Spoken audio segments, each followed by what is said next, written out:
Hi, I'm Jani Ortlund. And I'm Ray. And one of our first fights was because I thought I had married a fun person. And it turned out to be really boring. Well, we were married a total of about 3 months.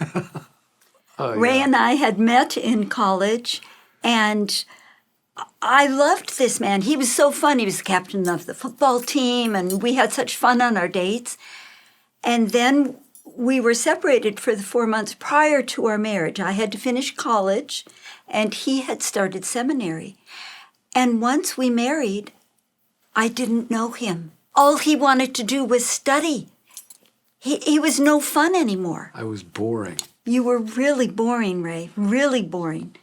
And so I remember one night, I just started crying. And he said, "Jani, what's the matter?" I said, "You tricked me.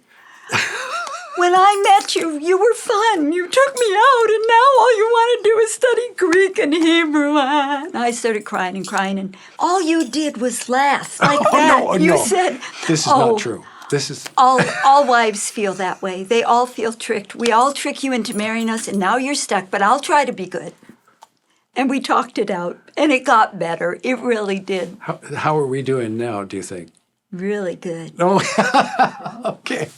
God showed me that I married Ray for me. That I wanted him to make me happy. Wow. That the marriage was to revolve around me. And I had to wake up to the fact that God was uniting us into one flesh, and I was going to change, and Ray was going to change, Yes. and we were going to become one flesh together. And if God called him to study, I was going to learn to have fun with him while he studied.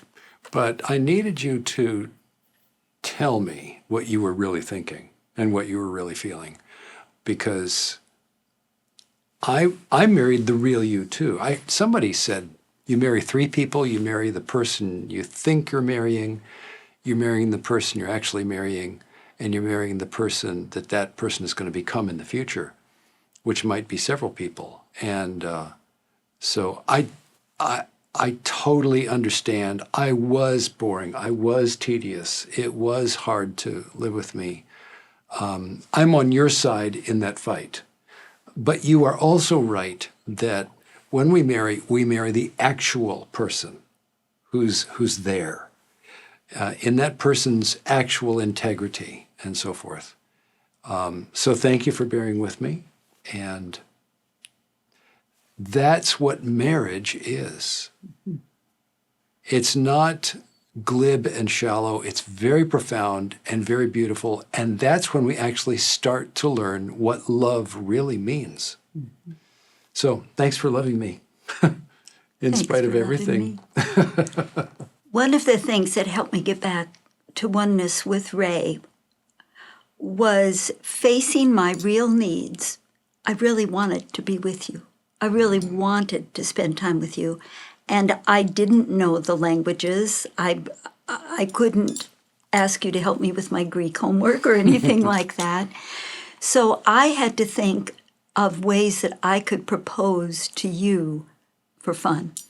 And so we talked. We talked together, and I said, could we once a month have a fun date where we just go out and do something fun? And you were all over it. You said, "Oh, yeah, whatever you want to do, we'll do it." Yeah, something that is delightful to both of us, not just one of us. So that I could look forward to it, a real thing. Yeah. And Ray really entered into that.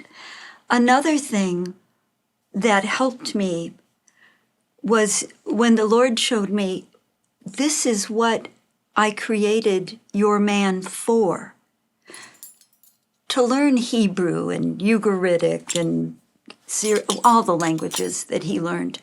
I gave him a mind that could take that in. You don't get that, Jani, but you get to help him. You get to support him. You get to live with him and send him out to do that. What a joy. And the Lord helped me see that as a privilege, not a pain. Well, and sweetheart, the Lord gave you gifts I'll never have. And you are exactly who God wants you to be. I'm who God wants me to be. He wants us to be married. So each of us is looking at the other saying, it is a privilege to be married to this person who is so not like me. This person is a handmade divine original. Yes. You're an amazing creation of God. It is a privilege to be your husband. And I want this to work for you too. So every husband who loves his wife, I'm just saying what every loving husband is thinking. I want this to be a win for you. And you're thinking, I want this to be a win for you, Ray. And that win-win. And every little practical compromise along the way, it becomes delightful. Thank you. It draws us closer together and closer to the Lord. Yeah. It's really worth it.